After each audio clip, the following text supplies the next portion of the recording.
நம்முடைய ஆண்டவருடைய ஒரு விசேஷம் என்னவென்றால் நம்மை சந்தோஷப்படுத்துவது ஆண்டவருடைய ஒரு விசேஷம். ஆமென் சொல்லுங்க பார்க்கலாம். ஏசாயாவின் புஸ்தகம் 56ஆம் அதிகாரம் 7ஆம் வசனத்திலே கர்த்தர் இப்படி சொல்லுகிறார். ஏசாயா 56:7 நான் என் பரிசுத்த பர்வதத்துக்கு கொண்டு வந்து என் ஜெப வீட்டிலே அவர்களை மகிழ பண்ணுவேன். ஆண்டோடைய விசேஷங்களிலே ஒரு பெரிய விசேஷம் என்னவென்றால் அவருடைய ஜனங்களை அவர் மகிழ பண்ணுகிறார், கலிகூற பண்ணுகிறார், சந்தோஷப்படுத்துகிறார். அதோட ஒரு விசேஷம். நாம் போன வாரம் கவனித்தோம், சூசா நகரம் கலங்கிற்று.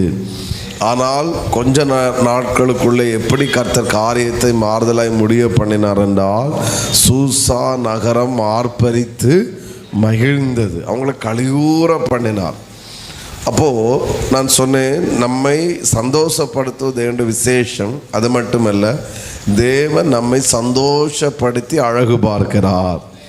ஒரு நல்ல பெற்றோர் பிள்ளை அழுவதை ஒருபோது விரும்புவதே கிடையாது.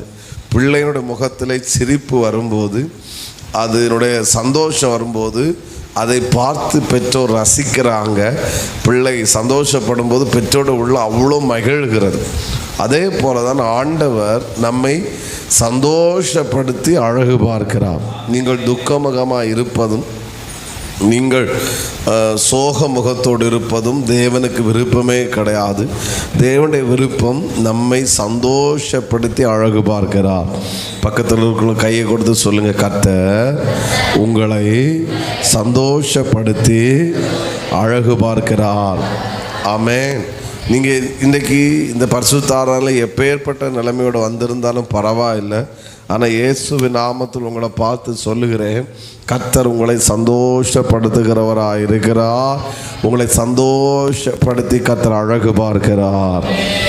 என்ன செய்தால் என் பிள்ளை சந்தோஷப்படும் என்று அவருக்கு நன்றாக என்ன செய்யும் தெரியும். அவர் சந்தோஷப்படுத்தி அழகு பார்க்கிறார். 1 சாமுவேல் 2ஆம் அதிகாரம் 1ஆம் வசனத்தில் ஆமேன் அன்னாள் இப்படி சொல்கிறாங்க. 1 சாமுவேல் 2:1 அப்பொழுது அன்னாள் ஜெபம் பண்ணி, என் இருதயம் கர்த்தருக்குள் கலிகூறுகிறது. 1ஆம் அதிகாரத்திலே அன்னாள் ஏலியை பார்த்து சொல்கிறாங்க, நான் மனக்லேசம் உள்ள ஸ்திரீ, மனக்லேசம், என் இருதயத்தை நான் ஊற்றி விட்டேன். அவருடைய உள்ளத்தில் அவ்வளோ துக்கம், அவ்வளோ கவலை, அவ்வளோ பாரம். ஆனால் 2ஆம் அதிகாரத்திலே அவள் தன்னை குறித்து அன்னாள் சொல்கிறாங்க, இப்பொழுது என் இருதயம் கர்த்தருக்குள் என்ன செய்துகிறது. அப்போது துக்கத்தோடு இருந்த அந்த பெண்மணியை கர்த்தர் கலிகூற பண்ணினார். அதனால் நான் பிரசங்கத்துக்குள்ளே போகும்போது ஆவியாண்ட நடத்தலோடு நான் தீர்க்க தரிசனமாய் சொல்லுகிறேன், நீங்கள் என்ன நிலைமையில் இருந்தாலும் பரவாயில்ல, கர்த்தர் உங்களை கலிகூற பண்ணுவது நிச்சயம். அவர் சொன்னார், என் ஜெப வீட்டிலே அவர்களை நான் என்ன செய்வேன், மகிழ பண்ணுவேன். நீங்கள் வந்திருக்கிறது கர்த்தருடைய வீடு. ஆமேன். கர்த்தருடைய அரண்மனைக்கு வந்திருக்கிறீங்க, கர்த்தருடைய தோட்டத்துக்கு வந்திருக்கிறீங்க. ஆமேன். வந்த உங்களை கர்த்தர் வெறுமை அனுப்ப மாட்டார். நான் சிலரை பார்த்து இன்னும் தைரியமாக சொல்லுகிறேன், நீ துக்கப்பட்ட உன்னை கர்த்தர் கலிகூற பண்ணுவாராக, கர்த்தர் மகிழ பண்ணுவாராக. உங்கள் துக்கம் ஆனந்த களிப்பாய் மாறும், உங்கள் துக்கம் சந்தோஷமாய் மாறும். ஆமென். துக்கம் நிரந்தரம் அல்ல, சந்தோஷமே நிரந்தரம். நீங்கள் துக்கமுகமாய் கவலையோடு பாரத்தோடு இருப்பது அவருடைய சித்தம் அல்ல. நீங்கள் சந்தோஷமாய் இருப்பதுதான் கர்த்தருடைய சித்தம். அவர் உங்களை சந்தோஷப்படுத்தி அழகு பார்க்கிற ஒரு நல்ல தகப்பன் அவர் நமக்கு இருக்கிறாரு. என் ஜெப வீட்டிலே நான் அவர்களை மகிழ பண்ணுவேன், உங்களை கர்த்தர் கலிகூற பண்ணுவார். தைரியமாக சொல்லுகிறேன், குடும்பமாய் கர்த்தர் கலிகூற பண்ணுவார். உங்கள் தனிப்பட்ட விதத்திலே கர்த்தர் கலிகூற பண்ணுவார்.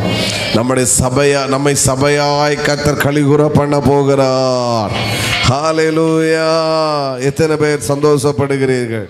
சமாரியா பட்டணத்தையே கர்த்தர் கலிகூற பண்ணினார். அப்போஸ்தலர் சொல்லப்படுகிற அந்த பட்டணத்தில் மிகுந்த சந்தோஷம் உண்டாயிற்று. பட்டணத்தையே கர்த்தர் கலிகூற பண்ணுவார். எத்தனை பேர் ஆமென் சொல்லுகிறீர்கள்? நம்முடைய ஆண்டவர் துக்கப்படுத்துகிற ஆண்டவர் அல்ல, நம்முடைய ஆண்டவர் கலிகூற பண்ணுகிற ஆண்டவராய் இருக்கிறார். நம்முடைய ஆண்டவர் சந்தோஷப்படுத்துகிற ஆண்டவராய் இருக்கிறார். திரும்பவும் சொல்லுகிறேன், சில குடும்பங்களை கர்த்தர் கலிகூற பண்ண போவது நிச்சயம். நீங்க விசுவாசித்தால் இந்த ஜூலை மாதத்திலே கர்த்தர் கலிகூற பண்ணுவார். இதை ஆன்லைனில் பார்க்கிறவர்களை பார்த்து நான் தீர்க்க தரிசனமாய் சொல்லுகிறேன், கர்த்தர் உங்களை கலிகூற பண்ணுவது நிச்சயம். ஆமை, எந்த அளவுக்கு நீங்கள் கலங்கினீர்களோ, எந்த அளவுக்கு நீங்கள் துக்கப்பட்டீர்களோ, அந்த அளவுக்கு கர்த்தர் கலிகூற பண்ணுகிற தேவனாய் இருக்கிறார். எத்தனை பேர் ஆமேன் சொல்லுகிறீர்கள்? ஹல்லேலூயா.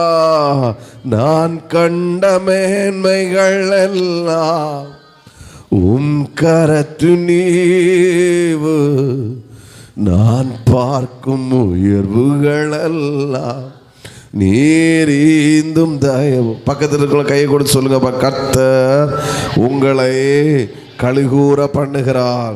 சேர்ல இருக்கிற தகப்பன்மார்களும் சொல்லுங்க. ஆமேன். நல்லா உறக்கம் வந்துச்சுன்னா பரவாயில்ல, நல்லா உறங்குங்க. சர்ச்சில் வந்து உறங்கியது ஒரு பெரிய ஆசீர்வாதம். ஆமாம், உறக்க வரலன்னா கொஞ்சம் செய்தியை கேளுங்க, நான் யாரையும் டிஸ்டர்ப் பண்ணல. ஹல்லேலூயா.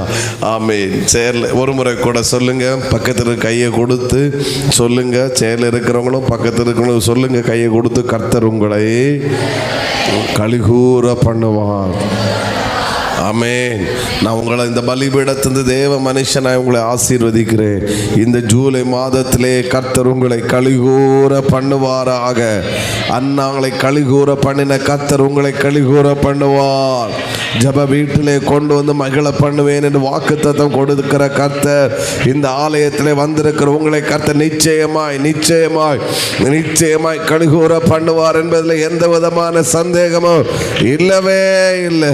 உங்க வேலையிலே கர்த்தர் கலிகூற பண்ணுவா, உங்க பிசினஸ்ல கர்த்தர் கலிகூற பண்ணுவா, உங்கள் படிப்பு விஷயத்திலே கர்த்தர் கலிகூற பண்ணுவா, உங்கள் பொருளாதாரத்திலே கர்த்தர் கலிகூற பண்ணுவா, ஆவிக்குரிய வாழ்க்கையிலே கர்த்தர் கலிகூற பண்ணுவா, உங்கள் பிள்ளைகளுடைய விஷயத்திலே கர்த்தர் நிச்சயமாய் கலிகூற பண்ணுவார். ஆமென்.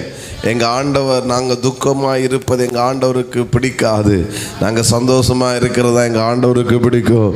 நாங்கள் சிரிக்கிறத பார்த்து, சந்தோஷப்படுகிறத பார்த்து, கலிகூறுகிறத பார்த்து எங்கள் ஆண்டவர் ரசிக்கிறவராக இருக்கிறாரு.